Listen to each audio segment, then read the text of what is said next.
194N payment of certain amount in cash.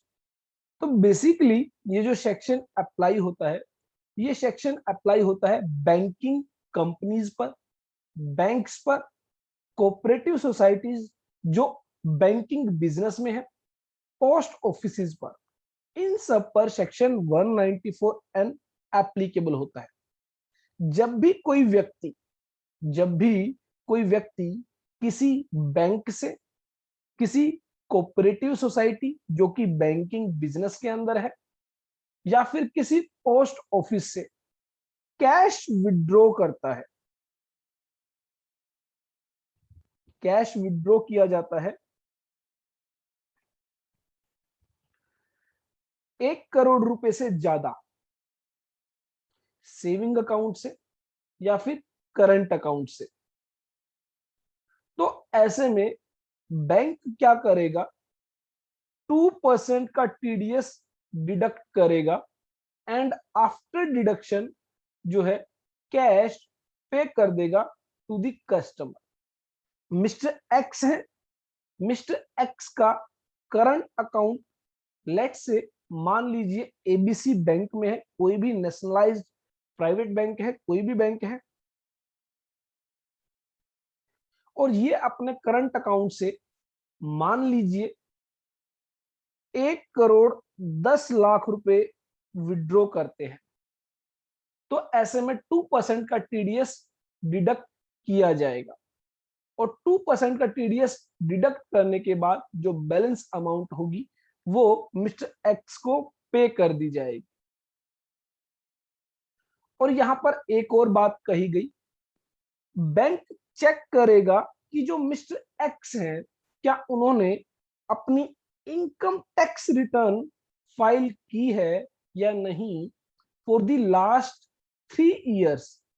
तो 3 साल की इनकम टैक्स क्या मिस्टर एक्स के द्वारा फाइल की गई है या नहीं की गई है। अगर नहीं की गई है तो ऐसे में यह जो लिमिट है 20 लाख रुपीज कर दी गई। दैट मीन्स 20 लाख रुपीज से ज्यादा अगर कैश विड्रॉ किया जाएगा बाय मिस्टर एक्स और मिस्टर एक्स ने लास्ट 3 इयर्स से जो है अपनी इनकम टैक्स रिटर्न फाइल नहीं की है, तो ऐसे में 20 लाख रुपए से ज्यादा कैश विड्रॉ अगर किया जाता है तो 2% का टीडीएस डिडक्ट किया जाएगा। तो वो व्यक्ति जिन्होंने अपनी इनकम टैक्स रिटर्न फाइल की है फॉर दी लास्ट 3 इयर्स, उनके केस में 1 करोड़ रुपए की लिमिट दी गई। और जिन व्यक्तियों ने लास्ट 3 इयर्स में से अपनी कोई रिटर्न फाइल नहीं की है या तीनों साल में से किसी साल में भी रिटर्न फाइल नहीं की है, तो ऐसे में 20 लाख रुपए से ज्यादा का कैश विड्रॉ अगर किया जाता है तो उस पर 2% का टीडीएस डिडक्ट होगा। तो ऐसे में अगर किसी व्यक्ति ने 3 साल की रिटर्न फाइल नहीं की है, उसके लिए लिमिट रखी गई 20 लाख रुपीज। और कोई व्यक्ति जिसने 3 साल की रिटर्न फाइल नहीं की है, अगर वो व्यक्ति 1 करोड़ रुपए से ज्यादा कैश विड्रॉ करेगा तो टीडीएस डिडक्ट किया जाएगा 5%। तो इसका मतलब ये हुआ कि जिस व्यक्ति ने 3 साल की रिटर्न फाइल की है उसके लिए लिमिट दी गई 1 करोड़ रुपए और टीडीएस डिडक्ट होगा 2%। और जिस व्यक्ति ने 3 साल की रिटर्न फाइल नहीं की है उसके लिए दो लिमिट दी गई 20 लाख रुपीज की। 20 लाख रुपीज से ज्यादा कैश विड्रॉ होगा तो 2% का टीडीएस डिडक्ट होगा, और 1 करोड़ रुपए की अगर विड्रॉल 1 करोड़ रुपए से ज्यादा है तो 5% का टीडीएस डिडक्ट होगा। ऐसा क्यों किया गया? तो बेसिकली गवर्नमेंट चाहती है कि जो कैश ट्रांजेक्शन्स हैं उनको डिस्करेज किया जाए, उनको कम से कम किया जाए। तो यहां पर 2% का टीडीएस 5% का टीडीएस इंप्लीमेंट करने से क्या होगा, काफी सारे व्यक्ति जो हैं अब कैश विड्रॉ नहीं करेंगे, तो ऐसे में कैश ट्रांजेक्शन्स को डिस्करेज किया जाएगा। दूसरा क्या फायदा होगा, गवर्नमेंट को अब इंफॉर्मेशन रहेगी कौन कौन से ऐसे व्यक्ति हैं जिन्होंने 1 करोड़ रुपए से ज्यादा कैश विड्रॉ की है ड्यूरिंग द ईयर। और कौन कौन से ऐसे व्यक्ति हैं जिन्होंने लास्ट 3 इयर्स की रिटर्न फाइल नहीं की है और 20 लाख रुपीस से ज्यादा कैश विड्रॉ की है।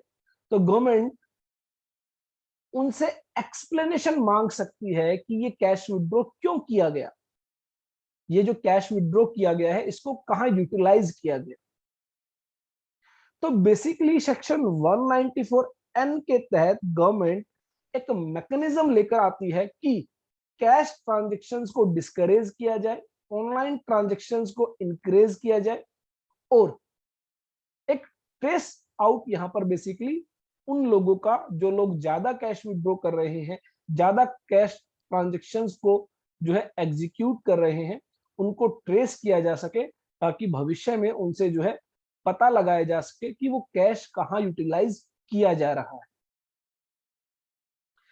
अभी तक हम लोग देख रहे थे कि जो इनकम होती है, इनकम के केस में टीडीएस डिडक्ट किया जाता है, लेकिन सेक्शन 194 एन के केस में अगर आप देखेंगे, ये जो कैश विड्रॉ किया गया है ये मिस्टर एक्स के हाथ में इनकम नहीं है। जबकि अभी तक हम क्या देखते आए थे कि इनकम के केस में टीडीएस डिडक्ट किया जाता है। तो हम लोग क्या करते थे, जितना अमाउंट जो है मिस्टर एक्स को रिसीव होता था प्लस जितना अमाउंट टीडीएस डिडक्ट किया गया था, उन दोनों को हम जो है इंक्लूड करते थे और उतनी अमाउंट को हम क्या कहते थे, इनकम कहते थे in the hand of mister X. लेकिन सेक्शन 194 एन में जो अमाउंट है वो कैश विड्रॉल है, वो इनकम नहीं है। अपना ही पैसा in the form of cash withdraw किया जा रहा है, उसको इनकम नहीं माना जाएगा। तो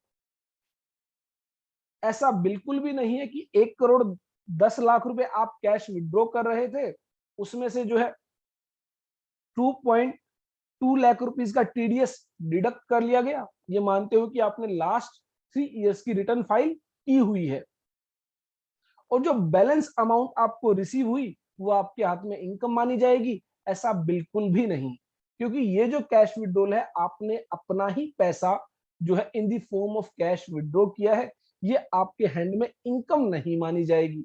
लेकिन फिर भी इस पर टीडीएस डिडक्ट किया जाएगा by the banking company, by the post office, by the cooperative society in the business of banking.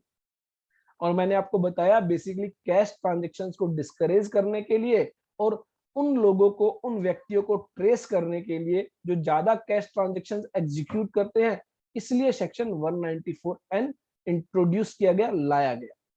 बहुत सारे लोगों का टीडीएस डिडक्ट किया गया बाय द बैंक्स। एक बात आपको ध्यान रखनी है कि 20 लाख रुपीस से कम अगर आप कैश विड्रॉ करते हैं पूरे साल भर में, तो आपका टीडीएस कभी भी डिडक्ट नहीं किया जाएगा अंडर सेक्शन 194 एन। अगर 20 लाख रुपए से कम विड्रॉ है पूरे साल भर में, फिर भी बैंक आपका टीडीएस डिडक्ट कर रहा है, तो बैंक ऐसा गलत कर रहा है। आप बैंक को राइटिंग में दे सकते हैं कि 20 लाख रुपीस तक बैंक को टीडीएस डिडक्ट करने की पावर नहीं है। सेकेंडली, 20 लाख रुपीस से ज्यादा टीडीएस तभी डिडक्ट किया जाएगा जब आपने लास्ट 3 इयर्स में से सभी तीनों सालों की रिटर्न फाइल ना की। अगर आपने किसी भी साल में, पिछले 3 सालों में से किसी भी साल में रिटर्न फाइल की है, तो भी ऐसे में टीडीएस डिडक्ट नहीं किया जाएगा। उस केस में 1 करोड़ रुपए की लिमिट एप्लीकेबल होगी। 1 करोड़ रुपए से ज्यादा की कैश विड्रॉल है तो सभी केसेस में टीडीएस डिडक्ट किया जाएगा। अगर लास्ट 3 इयर्स की रिटर्न फाइल की गई है तो 2% का टीडीएस डिडक्ट होगा, और अगर लास्ट 3 इयर्स में सभी 3 इयर्स की रिटर्न फाइल नहीं की गई है तो 5% का टीडीएस डिडक्ट होगा। तो एवरी पर्सन में किस किस को इंक्लूड किया गया? A banking company to which the banking regulation act 1949 applies, a cooperative society in the business of banking, और ए पोस्ट ऑफिस। तो बेसिकली यहां पर 3 ही व्यक्तियों पर जो है सेक्शन 194 एन अप्लाई होगा। हम देखेंगे जब हम टीडीएस रिटर्न फाइल करेंगे तो वहां पर भी बेसिकली 3 कॉलम्स आपको दिखाई देंगे कैश विड्रॉल के रिगार्डिंग जो टीडीएस डिडक्ट किया गया है। लेकिन हम देखेंगे वो तीनों ही column in case of a banking company, in case of a cooperative society और in case of a post office, उन्हीं के द्वारा वो फिल किए जाएंगे, अदरवाइज और किसी व्यक्ति के द्वारा वो फिल नहीं किए जाएंगे, क्योंकि डिडक्टर जो है, डिडक्टर कौन होगा 194N के केस में?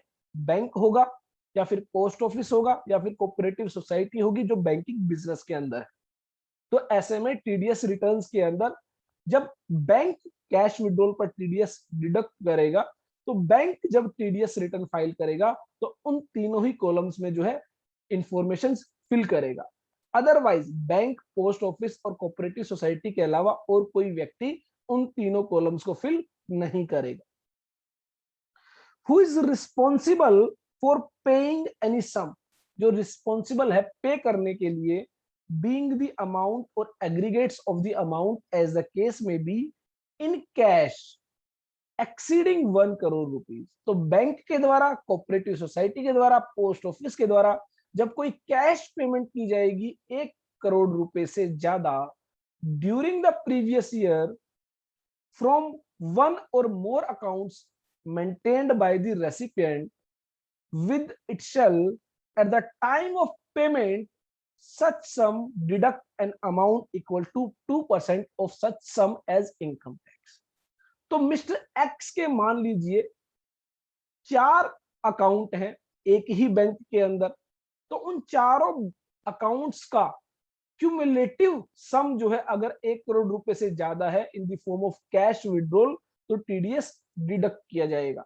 एक अकाउंट से 30 लाख रुपीस की कैश विड्रॉल की, दूसरे अकाउंट से 50 लाख रुपीस की कैश विड्रॉल की, तीसरे अकाउंट से 20 लाख रुपीस की कैश विड्रॉल की, चौथे अकाउंट से 10 लाख रुपीस की कैश विड्रॉल की।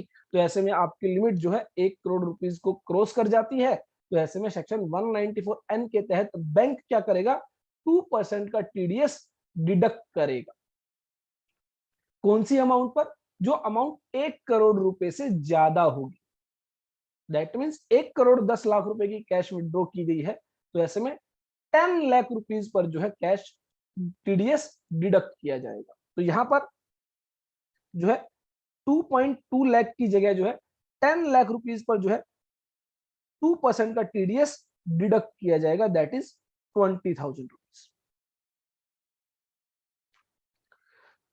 तो अमाउंट एक्सीडिंग 1 करोड़ रुपीस पर टीडीएस डिडक्ट होगा।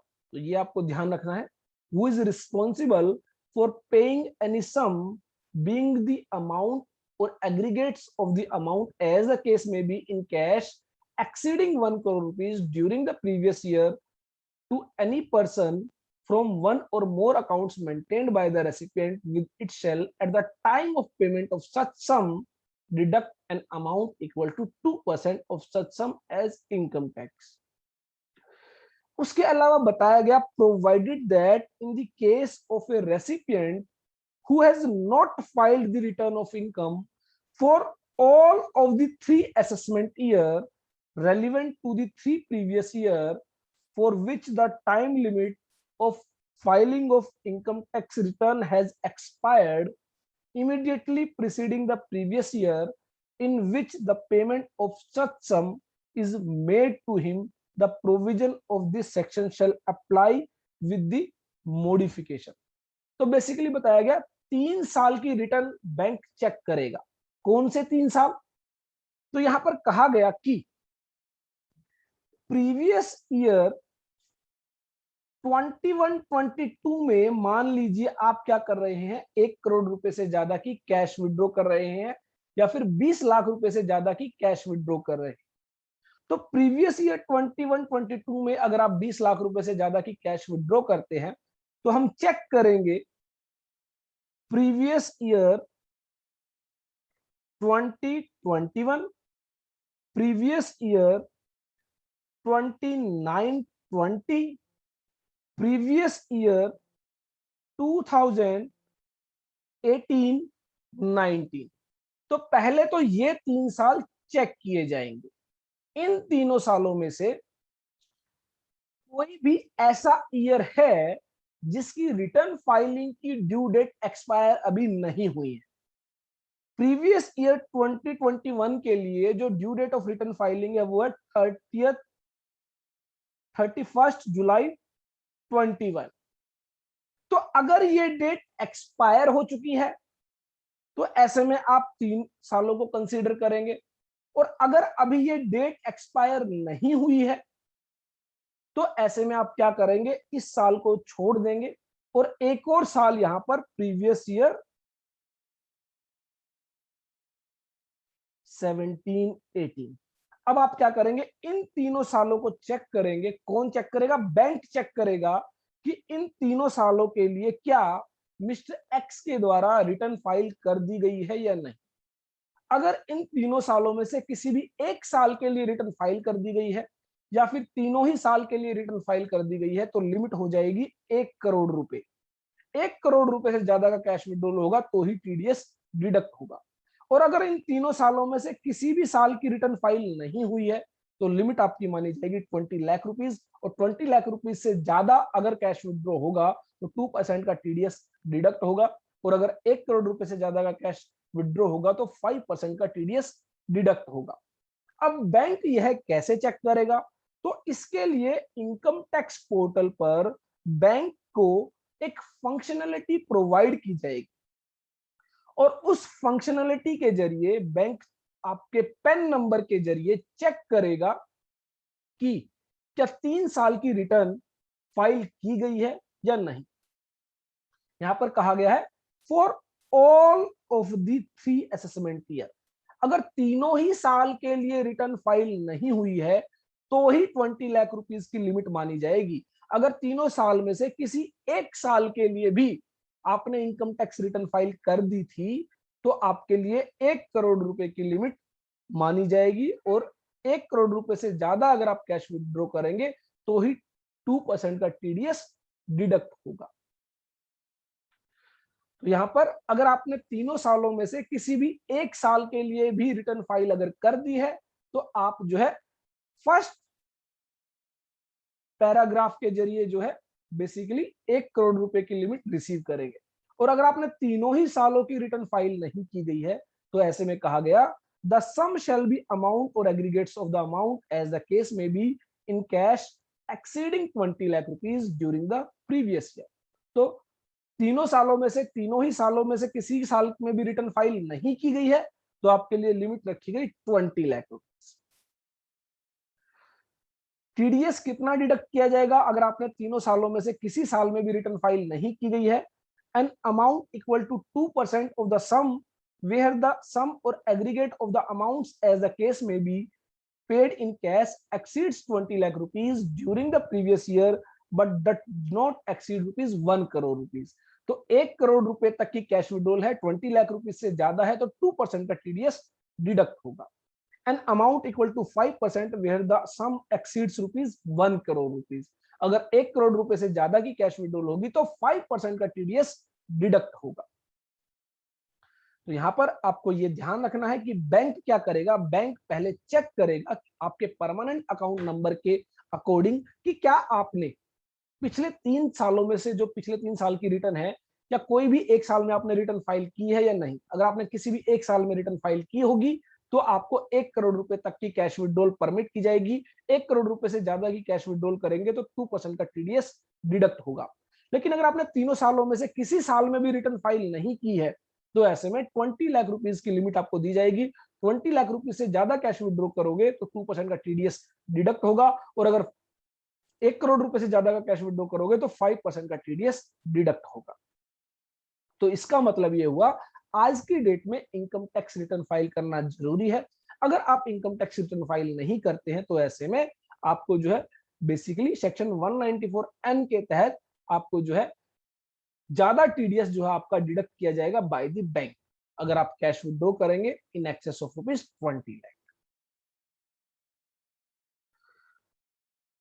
उसके अलावा यहां पर बताया गया कि अगर ये जो पेमेंट की जा रही है बाय द बैंक वो किसी गवर्नमेंट को की जा रही है, सेंट्रल गवर्नमेंट को या स्टेट गवर्नमेंट को, या फिर किसी दूसरे बैंक को की जा रही है, या फिर किसी कोऑपरेटिव सोसाइटी को की जा रही है जो बैंकिंग बिजनेस में है, या फिर किसी पोस्ट ऑफिस को की जा रही है, तो ऐसे में सेक्शन 194N एप्लीकेबल नहीं होगा। तो दैट मींस बैंक अगर गवर्नमेंट को कैश पेमेंट कर रहा है, बैंक अगर किसी दूसरे बैंक को कैश पेमेंट कर रहा है, बैंक अगर किसी दूसरे कोऑपरेटिव सोसाइटी को पेमेंट कर रहा है तो सेक्शन 194N अप्लाई नहीं होगा। तो सिंपली अगर मैं बात करूं, tax shall be deducted at the rate 2% on payment of cash in simple term cash withdrawal exceeding rupees 1 crore during the previous year to any person from one or more accounts maintained by the recipient। हाँ, अगर आपने last 3 preceding financial year की जो income tax return है वो file नहीं की तो 20 लाख रुपीस की आपको लिमिट दी गई है। और बहुत बार ऐसा होता है कि आपने पिछले 3 सालों में से जो है किसी भी एक साल में रिटर्न फाइल की है या तीनों ही साल की जो रिटर्न फाइल की है, लेकिन फिर भी बैंक क्या करता है, 20 लाख रुपीस क्रॉस करते ही आपका टीडीएस डिडक्ट करना शुरू कर देता है। तो वो गलत है। आप बैंक को रिटर्न में लिखकर दे सकते हैं कि आपने लास्ट प्रीसीडिंग फाइनेंशियल ईयर्स के अंदर अपनी इनकम टैक्स रिटर्न फाइल की है और अकॉर्डिंगली आपकी जो लिमिट है वो 1 करोड़ रुपीस है, तो ऐसे में टीडीएस जो है डिडक्ट ना किया जाए up to rupees 1 crore. 1 crore रुपए से ज्यादा की कैश विड्रॉल है तो ईच एंड एवरी केस में टीडीएस डिडक्ट किया जाए।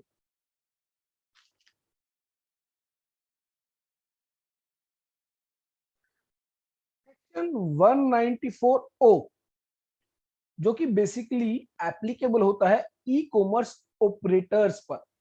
ई कॉमर्स ऑपरेटर्स की अगर मैं बात करूं, जैसे कि Amazon, Flipkart, Alibaba, Zomato, Swiggy, तो ये जो ई कॉमर्स ऑपरेटर है ये सर्विसेज देते हैं ई कॉमर्स पार्टिसिपेंट्स को। बेसिकली वो सप्लायर्स जो इन ई कॉमर्स प्लेटफॉर्म्स का यूज करते हुए अपने गुड्स और अपनी सर्विसेज को सेल करते हैं। तो अगर मैं बात करूं, बेसिकली 3 पार्टीज यहां पर इन्वॉल्व रहती है। वन इज कस्टमर,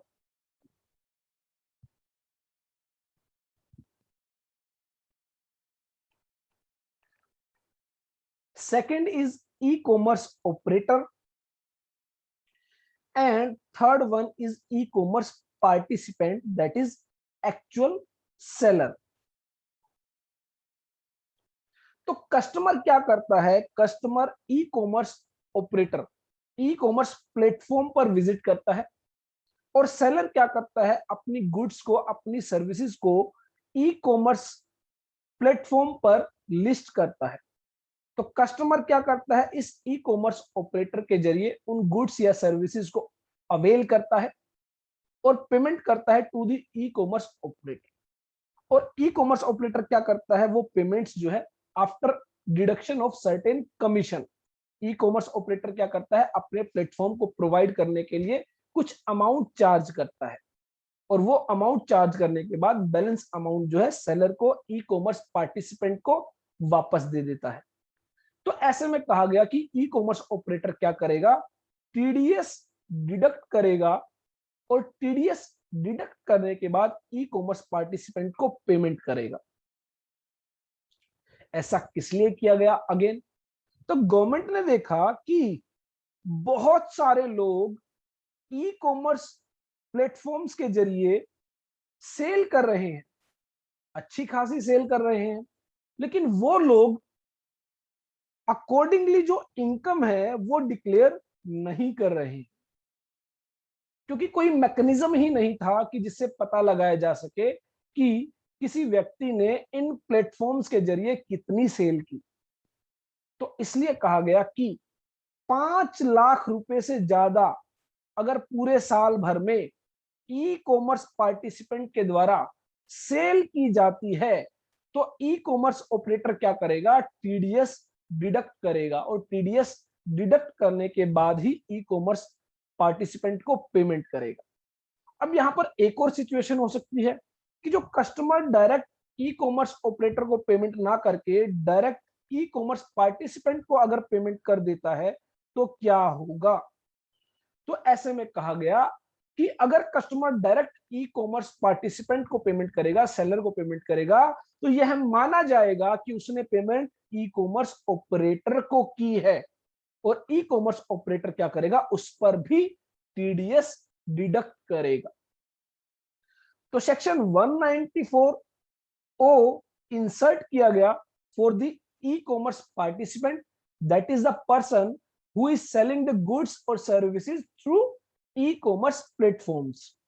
तो notwithstanding anything to the contrary contained in any of the provision of part B of this chapter where sale of goods or provision of services, तो अगर कोई goods sale की जाती है, services provide की जाती है of an e commerce participant facilitated by an e-commerce operator through its digital or electronic facility or platform by whatever name called, such e-commerce operator shall at the time of credit of amount of goods or services or both to the account of e-commerce participant or at the time of payment such e-commerce participant whichever is earlier। तो TDS कब deduct किया जाएगा? जब ई commerce operator के द्वारा उसकी books of accounts में seller के अकाउंट को क्रेडिट किया जाएगा या फिर पेमेंट की जाएगी, विच एवर इज अर्लियर। इन दोनों ही इवेंट्स में से जो भी इवेंट पहले होगी उस इवेंट पर क्या कर लिया जाएगा? टीडीएस डिडक्ट कर लिया जाएगा bye the e commerce operator. Deduct income tax at the rate of 1% of the gross amount of such sales or services or both। तो जो ग्रोस अमाउंट होगी उस पर टीडीएस डिडक्ट किया जाएगा कितना? 1%।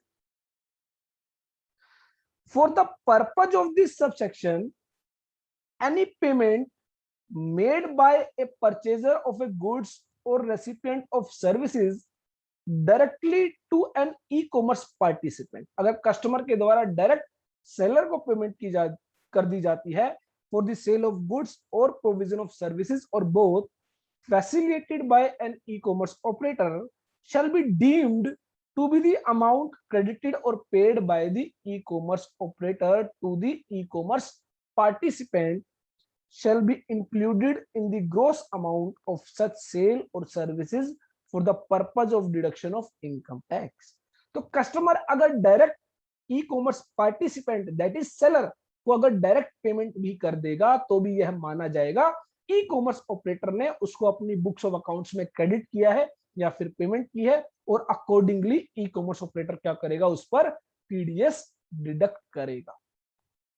तो बहुत सारे लोग जो ये प्रैक्टिस कर लेते थे कि कस्टमर के द्वारा डायरेक्ट सेलर को पेमेंट कर देते हैं जिससे कि ई कॉमर्स ऑपरेटर जो है टीडीएस डिडक्ट नहीं करेगा, तो वो प्रैक्टिस भी अब आपकी जो है एप्लीकेबल नहीं हो पाएगी।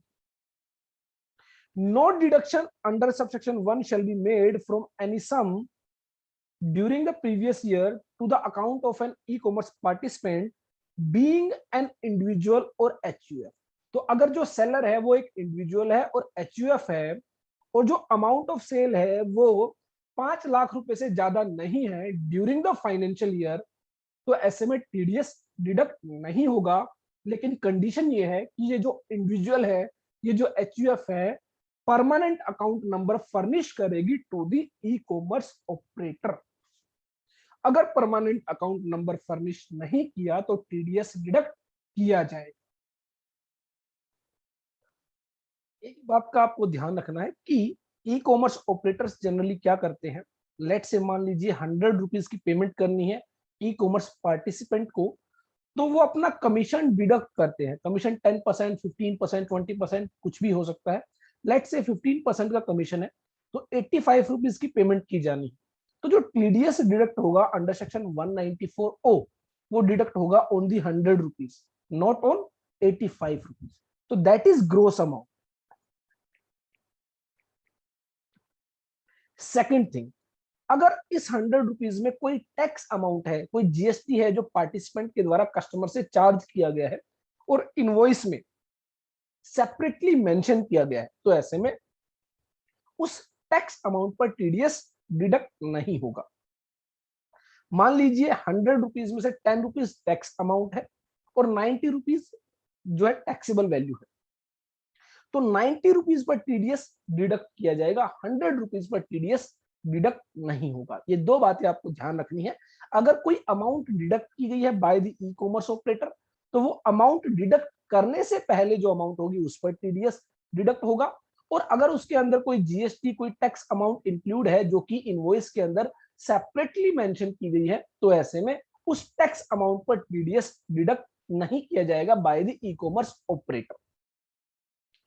एंड वन मोर थिंग, अगर ई कॉमर्स ऑपरेटर के द्वारा सेक्शन 194 ओ के तहत टीडीएस डिडक्ट कर लिया गया है, या फिर जो सेल है, टर्नओवर है 5 लाख रुपए से कम है ड्यूरिंग द फाइनेंशियल ईयर और टीडीएस डिडक्ट करने की रिक्वायरमेंट नहीं है, तो ऐसे में और किसी सेक्शन के अंदर टीडीएस डिडक्ट नहीं किया जाए।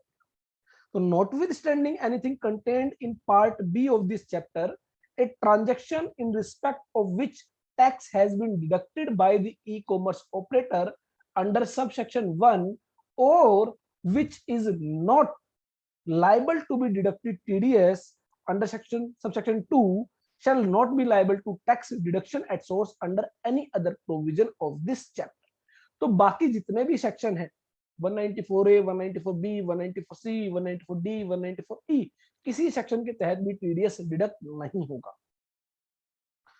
Provided that the provision of this subsection shall not apply to any amount or aggregates of the amount received or receivable by an e-commerce operator for the hosting advertisements or providing any other services which are not in connection with the sale or services referred to in subsection 1।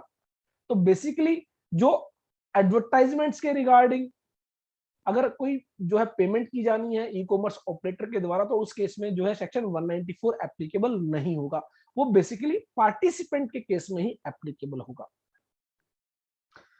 इसके अलावा अगर कोई difficulty arise होती है तो जो है government जो है टाइम जो इसके रिगार्डिंग गाइडलाइन इशू की कर सकती है, और इसके रिगार्डिंग जो है गाइडलाइंस इशू भी की गई है, जो ऑलरेडी हम जो है सेक्शंस को डिस्कस करते हुए समाप्त कर चुके हैं। के लिए सर्कुलर नंबर 23/2017 बेसिकली इशू किया गया था, जिसमें बेसिकली बताया गया था अगर कोई टैक्स चार्ज किया गया है इनवॉइसेस के अंदर, तो ऐसे में उस टैक्स अमाउंट पर टीडीएस डिडक्ट नहीं किया जाए। तो ये बेसिकली आपको ध्यान रखना है। अगर आपके केस में कभी भी सेक्शन 194 ओ एप्लीकेबल हो, तो दो बातों का आप ध्यान रखेंगे कि ई कॉमर्स ऑपरेटर अगर कोई डिडक्शन करता है in the form of commission और एनी अदर डिस्काउंट, तो वो जो है before deduction of that commission और डिस्काउंट जो है आप टीडीएस डिडक्ट करेंगे, और बिफोर डिडक्शन भी अगर उसमें कोई जीएसटी इंक्लूड है तो आप उसको एक्सक्लूड करेंगे। ये दो मेन बातें आपको ध्यान रखनी है इन केस ऑफ सेक्शन 194 ओ। उसके बाद सेक्शन 194 पी, बेसिकली अगर मैं बात करूं सेक्शन 194 पी की, ये एक फैसिलिटी इंट्रोड्यूस की गई for the senior citizens. Government ने देखा बहुत सारे सीनियर सिटीजन्स ऐसे होते हैं जिनकी जो है बहुत कम इनकम होती है और वो लोग अपने आप इनकम टैक्स रिटर्न फाइल नहीं कर पाते हैं, और अगर वो किसी प्रोफेशनल की हेल्प लेते हैं तो ऐसे में उन्हें जो है एक अच्छी खासी अमाउंट जो है इनकम टैक्स रिटर्न फाइल करने के लिए पे करनी होती है। तो ऐसे में इन सीनियर सिटीजन्स को कहा गया कि आप एक काम कीजिए, आप किसी भी बैंक को अप्रोच कीजिए। कौन सा बैंक?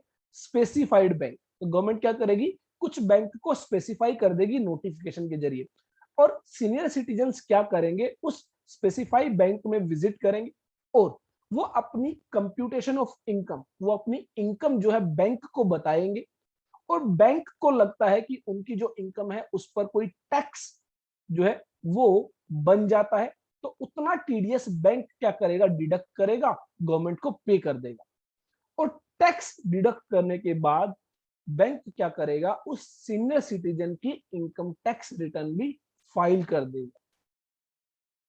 तो notwithstanding anything contained in provision of chapter 17th B, in case of a specified senior citizen, तो सीनियर सिटीजन को भी यहां पर स्पेसिफाई किया गया, जिसको हम देखेंगे जिनकी भी एज 75 ईयर्स या उससे ज्यादा है, वही व्यक्ति सेक्शन 194 पी का बेनिफिट ले सकते हैं। तो स्पेसिफाइड सीनियर सिटीजन क्या करेगा, वो विजिट करेगा स्पेसिफाइड बैंक में। स्पेसिफाइड बैंक मैंने आपको बताया गवर्नमेंट क्या करेगी, नोटिफिकेशन के जरिए नोटिफाई करेगी। Shall after giving effect to the deduction allowable under chapter 6A, तो चैप्टर 6A की जो डिडक्शन है 80C से लेकर 80U तक की डिडक्शन अलाउ करने के बाद, और रिबेट अंडर सेक्शन 87A में 12,500 रुपए तक की जो टैक्स की छूट मिलती है वो लेने के बाद compute the total income of such specified senior citizen for the relevant assessment year and deduct income tax on such total income on the basis of the rates at in force.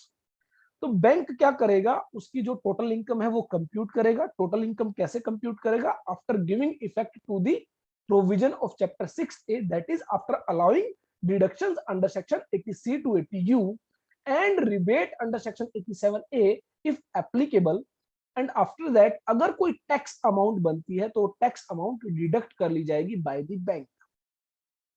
The provision of section 139 shall not apply to a specified senior citizen.